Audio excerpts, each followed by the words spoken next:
Hello students, my self Anubha Gupta और आज हम डिस्कस करने जा रहे हैं कार्ब धात्विक यौगिकों के वर्गीकरण के बारे में बात करेंगे कि हम जो ऑर्गेनोमेटालिक कंपाउंड्स हैं हम उनको किस किस तरह से क्लासिफाई कर सकते हैं।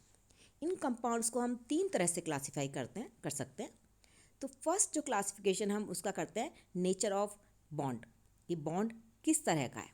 तो जो नेचर ऑफ बॉन्डिंग के आधार पर हम उन कंपाउंड्स को हम 3 में क्लासिफाई करते हैं: ionic compounds, covalent compounds and delocalised electron bond और पाई बॉन्डेड बॉन्ड कंपाउंड्स। तो आयनिक कंपाउंड्स जो होंगे, कार्ब धात्विक यौगिकों के जो आयनिक कंपाउंड्स हैं, यदि मेटल आयन की जो इलेक्ट्रॉन नेगेटिविटी है वो 1.2 से कम है तो वो ऑर्गेनिक ग्रुप के साथ जो है आयनिक कंपाउंड्स बनाते हैं। ये कंपाउंड्स उसी तरह की प्रॉपर्टीज शो करते हैं जिस तरह के हमने दूसरे आयनिक कंपाउंड्स शो करते हैं। जैसे like ionic compound these are insoluble in hydrocarbons, या हाइड्रोकार्बन्स में इनसॉल्युबल होते हैं। देयर सॉल्यूशन कंडक्ट्स इलेक्ट्रिसिटी, उनमें विद्युत का चालन होता है सॉल्यूशन के अंदर। इसी तरह से साथ ही ये जो कंपाउंड्स हैं ये डबल कंपोजिशन रिएक्शंस शो करते हैं। जैसे C2H5Na और इथाइल ब्रोमाइड की हम रिएक्शन कराते हैं। आपका ये ऑर्गेनोमेटालिक कंपाउंड C2H5Na, इसकी जब हम C2H5Br के साथ रिएक्शन कराते हैं तो सोडियम ब्रोमाइड और C4H10 बनता है। तो ये जो है सिंपल आयनिक कंपाउंड की तरह ये रिएक्शन शो करते हैं। ये this compounds undergo replacement reactions, इनमें रिप्लेसमेंट रिएक्शन या सब्स्टिट्यूशन रिएक्शंस भी होती हैं। जैसे इथाइल सोडियम है, ये C6H6 के साथ करके C6H5Na देगा। ये ionic compounds formation is favoured when hydrocarbon anion is stabilise. Reaction आसानी से होती है यदि जो एनायन है, बनने वाला हाइड्रोकार्बन है, उसका एनायन स्टेबलाइज हो जाए। जैसे C5H5 है, साइक्लोपेंटाडाइनाइल जो है आपका लिगेंड है, ये इजीली इलेक्ट्रॉन एक्सेप्ट कर करके C6H5 नेगेटिव चार्ज एनायन में कन्वर्ट हो जाता है, साइक्लोपेंटाडाइनाइल एनायन में कन्वर्ट होता है। और ये जो एनायन है काफ़ी स्टेबल है क्योंकि इसके अंदर जो है डीलोकलाइज्ड एरोमेटिक सिस्टम होता है। स्टेबल आयन, और ये स्टेबल आयन है इलेक्ट्रोपॉजिटिव एलिमेंट्स के साथ कंपाउंड बना सकता है। इसी जैसे देखिए आप, साइक्लोपेंटाडाइनाइल एनायन है, इसने मैग्नीशियम के साथ रिएक्शन बना ली, कैल्शियम का कंपाउंड है इसके साथ।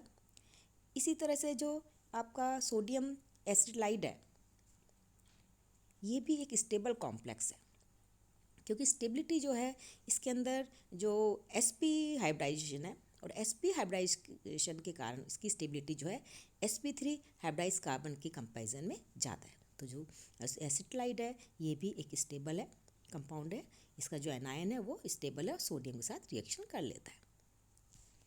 नेक्स्ट टाइप का जो सेकंड हमने क्लासीफाई किया वो हमने क्या, कोवलेंट कंपाउंड्स। कोवलेंट कंपाउंड जैसा कि आप जानते हैं इलेक्ट्रॉन की शेयरिंग से बनता है। कब, जब दोनों जो बॉन्डिंग एटम है जिनके बीच में बॉन्ड बन रहा है उनकी इलेक्ट्रॉन नेगेटिविटी में डिफरेंस कम होता है।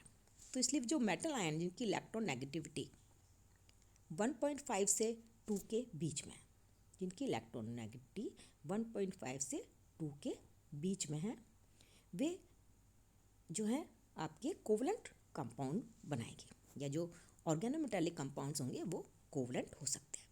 जो मेटल है वो नॉन मेटल भी हो सकता है, लेकिन सिर्फ इलेक्ट्रॉन नेगेटिविटी जो है उसकी 1.5 से 2 के बीच में होनी चाहिए, जैसे हमने लास्ट वीडियो में भी किया था। तो इसलिए जो है लिथियम, बेरिलियम, इस तरह के कंपाउंड्स बना सकते हैं। अब जैसा कि आप जानते हैं कोवलेंट कंपाउंड्स के अंदर उनका एक निश्चित स्ट्रक्चर होता है, उनकी निश्चित ज्योमेट्री होती है।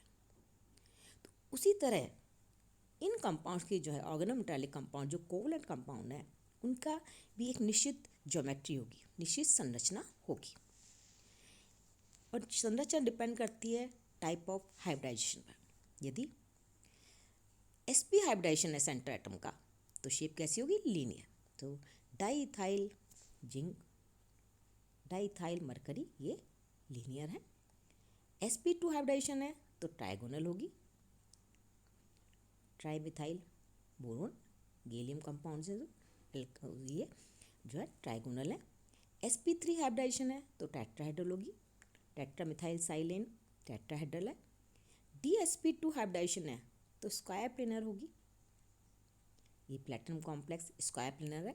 यदि डी ऑर्बिटल जो हाइब्रिडाइजेशन में भाग ले रहा है वो D X square Y square है, लेकिन यदि डी स्क्वायर या जेड स्क्वायर है तो हम जानते हैं शेप कैसी होगी, ट्राइगोनल बाइपिरामिड।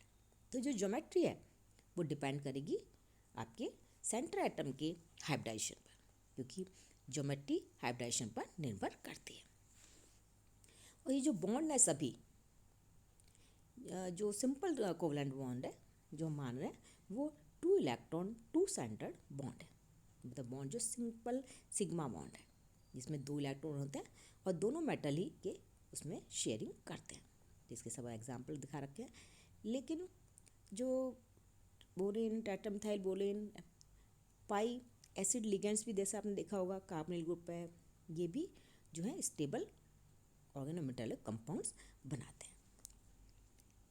थर्ड टाइप के जो कंपाउंड है वो होंगे डीलोकलाइज्ड और पाई इलेक्ट्रॉन बॉन्ड, जिनमें पाई इलेक्ट्रॉन बॉन्ड होगा। इसके अंदर जो ट्रांजिशन मेटल्स हैं वे इस तरह के पाई इलेक्ट्रॉन बॉन्ड बनाते हैं, या डीलोकलाइज्ड पाई इलेक्ट्रॉन बॉन्ड तरह के कंपाउंड्स बनाते हैं। इस तरह के पाई देखिए क्या होगा, pi electronic cloud of unsaturated organic compounds interact with empty orbital of metal ion, and at the same time the filled d orbitals of metal ion overlap with anti-bonding empty orbitals of carbon। इस तरह के compounds में क्या होता है कि जो metal एक तो बनाएगा जो ऑर्गेनिक ग्रुप है उसके साथ सिग्मा बॉन्ड बनाता है, सिग्मा बॉन्ड बनाएगा और इलेक्ट्रॉन का ट्रांजिशन क्या होगा, लिगेंड टू मेटल।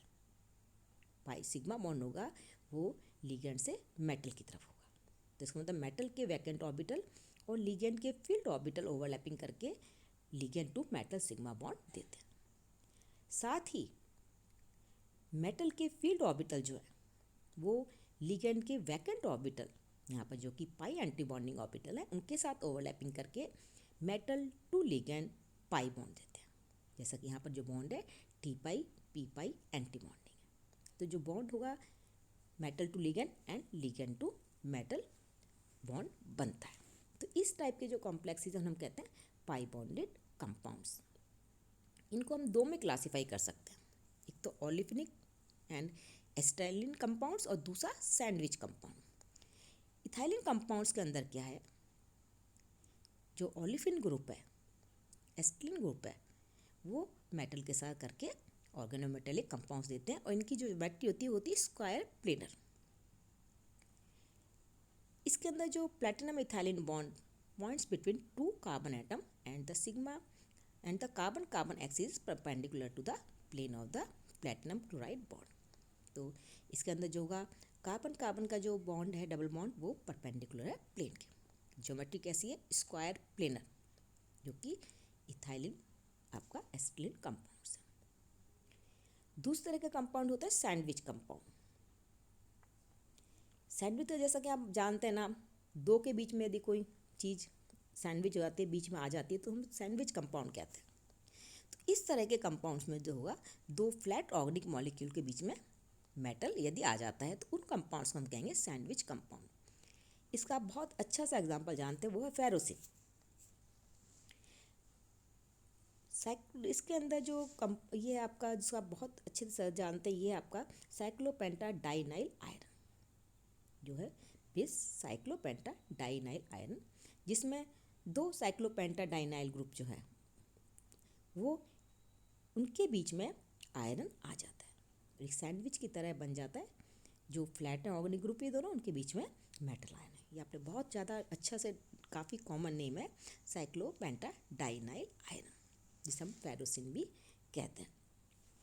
तो इस तरह के कॉम्प्लेक्सेस होंगे वो आ जाएंगे आपके सैंडविच कंपाउंड। इसका मतलब हमने फर्स्ट लर्न किया नेचर ऑफ आयनिक बॉन्ड के, नेचर ऑफ बॉन्डिंग के आधार पर हमने 3 में क्लासिफिकेशन किया, आयनिक, कोवलेंट एंड पाई बॉन्डेड या delocalised pi electron bond compounds. अब हम सेकंड तरह से हम क्लासीफाई कर सकते हैं उन कंपाउंड्स को। हम 3 तरह से क्लासिफिकेशन करेंगे। सेकंड क्लासिफिकेशन हम कर सकते हैं जो ऑर्गेनिक ग्रुप लगे हुए उनकी नेचर के आधार पर। जैसे ऑर्गेनोमेटेलिक कंपाउंड्स हमको 2 में क्लासीफाई कर सकते हैं, simple compounds, mix compound. Simple के अंदर हम 2 में कर सकते हैं, symmetrical and unsymmetrical. Symmetrical compounds जो होंगे उनको हम सिमेट्रिकल ऑर्गेनोमेटेलिक कंपाउंड्स में होगा, हम कह सकते हैं जो आर ग्रुप है वो सेम हो, जो ग्रुप है ऑर्गेनिक ग्रुप एक ही तरह के हो, तो उनको हम कह देंगे सिमेट्रिकल ऑर्गेनोमेटेलिक कंपाउंड्स। जैसे यहाँ पर साइक्लोपेंटाडाइनाइल ग्रुप है, यहाँ भी इथाइल ग्रुप है, यहाँ भी मिथाइल ग्रुप है, मतलब एक ही तरह के हाइड्रोकार्बन लगे हुए हैं मेटल के साथ। दूसरी तरह के हो सकते हैं एसिमेट्रिकल ऑर्गेनोमेटेलिक कंपाउंड्स, जिसमें जो एल्काइल ग्रुप है वो अलग अलग हों। जैसे यहाँ पर C2H5 ग्रुप है साथ में मैग्नीशियम के, और सेकंड है C4H9। इस तरह यहाँ पर मिथाइल ग्रुप है, यहाँ पर है C6H5 ग्रुप। मतलब जो ग्रुप लगे हुए हैं ऑर्गेनिक ग्रुप है वे अलग अलग तरह के। थर्ड टाइप के जो हम क्लासीफाई कर सकते हैं, हम कर सकते हैं उनको mixed organometallic compounds. Mixed organometallic compounds कौन से होंगे? जिनमें अल्काइल ग्रुप भी हो जाए साथ में और हैलोजन भी हो, लेकिन वो ऑर्गेनोमेटेलिक कंपाउंड्स। जैसे R2MgX में दिखा रखा हमने, देखिए ट्राईमिथाइल ग्रुप लगा हुआ है टिन के साथ और एक Cl ग्रुप लगा हुआ है। यहाँ पर CH3 भी है और 3 Cl है, मतलब मिक्स के अंदर एक ऑर्गेनिक ग्रुप और नॉन ऑर्गेनिक ग्रुप मेटल के साथ जुड़े हुए हैं, तो उनको हम कह देंगे मिक्स्ड ऑर्गेनोमेटेलिक कंपाउंड्स। तीसरा तरह का क्लासिफिकेशन हम जो कर सकते हैं, हम कर सकते हैं उनको हैप्टिसिटी के बेस के आधार पर। ये हैप्टिसिटी के आधार पर हम जो ऑर्गेनोमेटेलिक कंपाउंड्स हैं उनको हम क्लासीफाई कर सकते हैं। ये जो classification depend upon the number of carbon atom of the organic group attached और closely associated with the metal ion. हमने बताया था आपको कि हैप्टिसिटी क्या है। हैप्टिसिटी है कि किसी का भी जो ऑर्गेनिक ग्रुप है उसका कितने कार्बन जो हैं, ऑर्गेनिक ग्रुप के कार्बन कितने कार्बन जो है मेटल से अटैच्ड है या उसके एसोसिएट हो रहे हैं, वो कहलाता है उस ग्रुप की हैप्टिसिटी। इससे हमने बताया था कि इसे हम H और इस तरह से शो कर सकते हैं। यदि किसी ग्रुप का एक ही कार्बन मेटल से अटैच्ड है तो इसकी हैप्टिसिटी कितनी हो जाएगी? 1। और यदि उस ग्रुप के 2 कार्बन जुड़े हुए हैं मेटल से, उसके एसोसिएटेड है उसके साथ, तो हैप्टिसिटी हो जाएगी 2। तो सिंपल जो एल्काइल ग्रुप हैं, मिथाइल, इथाइल, ब्यूटाइल, सारे उनकी हैप्टिसिटी 1 है, जो कि इसमें एक ही कार्बन जो है वो मेटल के साथ जुड़ा हुआ रहता है। यदि एल्कीन है, एल्काइंस हैं, वो होते हैं डाईहेप्टो, उनके दोनों कार्बन जो हैं मेटल के साथ एसोसिएटेड है। फॉर एग्जांपल देखिए, ये है इथाइलिन ग्रुप। इथाइलिन ग्रुप जो है मेटल के साथ दोनों कार्बन इससे जुड़े हुए होते हैं, तो इनकी हैप्टिसिटी कितनी हो गई? 2। एलाइल ग्रुप है, एलाइल ग्रुप की हैप्टिसिटी है 3। मेटल के तीनों कार्बन इससे एसोसिएटेड रहते हैं। एक तरह आप कहते हैं जो यहाँ पर जो बॉन्ड है वो डीलोकलाइज्ड है, और उसी तरह से सारा इससे मेटल से जुड़े हो जाता है। तो साइक्लोपेंटाडाइनाइल ग्रुप है, वो मोनोहेप्टा भी हो सकता है और पेंटाहेप्टो भी हो सकता है। यदि उसका एक कार्बन के थ्रू मेटल से जुड़ा हुआ है, ये मोनोहेप्टो है, और इसकी जो पाई बॉन्डिंग रिंग के साथ अटैच्ड है, आप कह सकते हैं 5 कार्बन के साथ अटैच्ड है, तो ये पेंटाहेप्टो होगा। हमसे कुछ एग्जाम्पल बता देते हैं आपको लेके। हैप्टिसिटी के बेस पर मोनोहेप्टो कंपाउंड्स कौन से होंगे? Alkyl, aryl group. Dihapto, alkene, alkyne, जब डबल ट्रिपल बॉन्ड है। ट्राईहेप्टो, एलाइल ग्रुप जो होगा ट्राईहेप्टो कॉम्प्लेक्स कंपाउंड बनाएगा। Tetrahapto, cyclopentadiene, cyclobutadiene and butadiene. Pentahapto, cyclopentadienyl group pentahapto group complexes बना सकता है। हेक्साहेप्टो बेंजीन है और उसके डेरिवेटिव है। हेप्टाहेप्टो, साइक्लोहेप्टाट्राइन। ऑक्टाहेप्टो, साइक्लो ऑक्टा टेट्राइन, जिनमें मतलब डीलोकलाइज पाई सिस्टम है वो, या आप कह सकते हैं बेंजीन रिंग है एक तरह से, वो इस तरह के पॉलीहेप्टो कंपाउंड बनाएंगे। तो आज का हमने क्लासिफिकेशन देखा कि हम किस किस बेस पर हम जो आपके कार्ब धात्विक यौगिक हैं उनको हम क्लासीफाई कर सकते हैं। Thank you.